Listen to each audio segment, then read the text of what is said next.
तो आज हम बात कर रहे हैं एआई की, मतलब आर्टिफिशियल इंटेलिजेंस।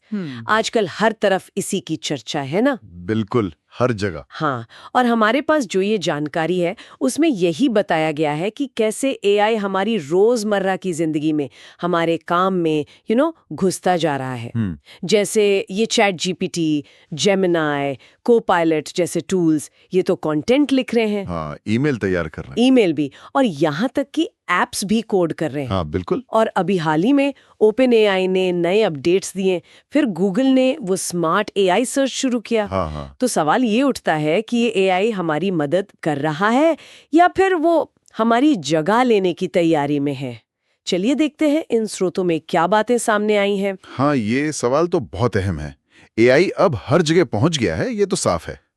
और जैसा कि ये स्रोत भी बता रहे हैं, इसके दो पहलू हैं। एक तरफ तो मौके देखते हैं, तो दूसरी तरफ चुनौतियां भी कौन नहीं है। सही है। अब बैंकिंग से लेके रिटेल तक, अब देखिए कंपनियां एआई से काम ऑटोमेट कर रही हैं, तो इसका असर नौकरियों पर तो पड़ेगा ही। कुछ बदलेंगी, कुछ शायद खत्म भी हो सकती हैं। हाँ, और इन स्रोतों में वर्ल्ड इकोनॉमिक फोरम का एक आंकड़ा भी है जो मतलब चौंकाता है। हाँ, कौन सा? कि 2030 तक दुनिया भर में 30 करोड़ से ज्यादा नौकरियां एआई से प्रभावित हो सकती हैं। ये तो बहुत बड़ा नंबर है। वो 30 करोड़, ये वाकई बहुत बड़ा बदलाव है। हाँ, लेकिन सिर्फ नौकरियों के जाने की बात नहीं है ना, इसके फायदों पर भी गौर करना जरूरी है। हाँ, बिल्कुल बिल्कुल, फायदे भी कम नहीं है। स्रोत कई दिलचस्प उदाहरण देते हैं। जैसे एआई डॉक्टरों की मदद कर रहा है बीमारियों का पता जल्दी लगाने में। अच्छा। एक जगह जिक्र था कि कैसे एक एआई फेफड़ों के स्कैन में कैंसर का पता लगाने में डॉक्टरों की सटीकता बढ़ा रहा है। वाह, ये तो बहुत अच्छा है। हाँ, और इसी तरह छात्रों को पर्सनलाइज तरीके से सीखने में मदद मिल रही है। छोटे क्रिएटर्स हैं जैसे यूट्यूबर्स, वो स्क्रिप्ट लिखने और वीडियो एडिटिंग में एआई का इस्तेमाल कर रहे हैं, तो उनका काम आसान हो गया है, तेज हो गया है। हाँ, ये तो मैंने भी सुना है। शिक्षक हैं, वो बच्चों के हिसाब से अलग अलग लेसन प्लान बना पा रहे हैं। और स्टार्टअप्स जो ऐप बनाने में महीनों लगाते थे, अब एआई की मदद से हफ्तों में तैयार कर रहे हैं। ये तो कमाल की बातें लग रही हैं। लेकिन फिर सिक्के का दूसरा पहलू भी तो है। बिल्कुल।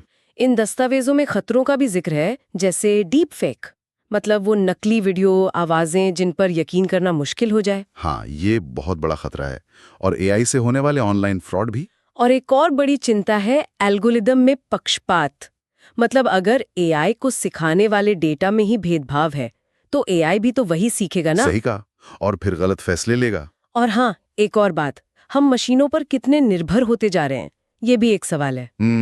और एक बहुत अहम मुद्दा जो इन स्रोतों में उठाया गया है, वो है कंट्रोल का। कंट्रोल मतलब ये कि ज्यादातर ताकत कुछ बड़ी टेक कंपनियों के हाथ में सिमटती जा रही है। हाँ, ये तो है। तो नियम कौन बनाएगा, इसका इस्तेमाल सही तरीके से हो, ये कैसे पक्का किया जाएगा?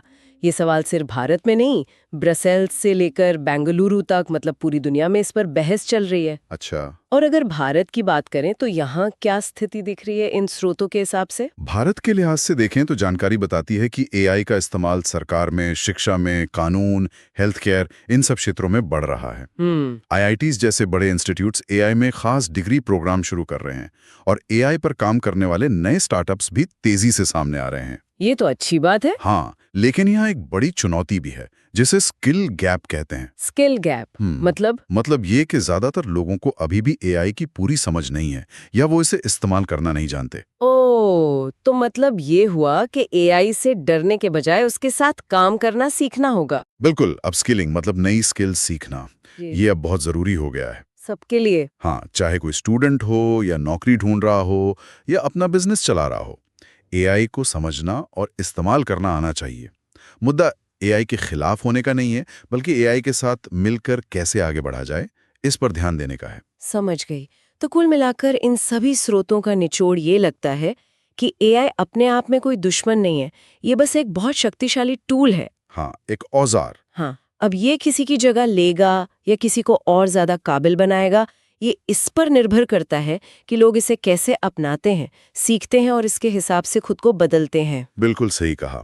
और अंत में सोचने के लिए एक बात छोड़ जाते हैं। हाँ? कोई ये कैसे सुनिश्चित कर सकता है कि एआई उनकी अपनी काबिलियत को, उनकी स्किल्स को कम न करे, बल्कि उसे और निखारे?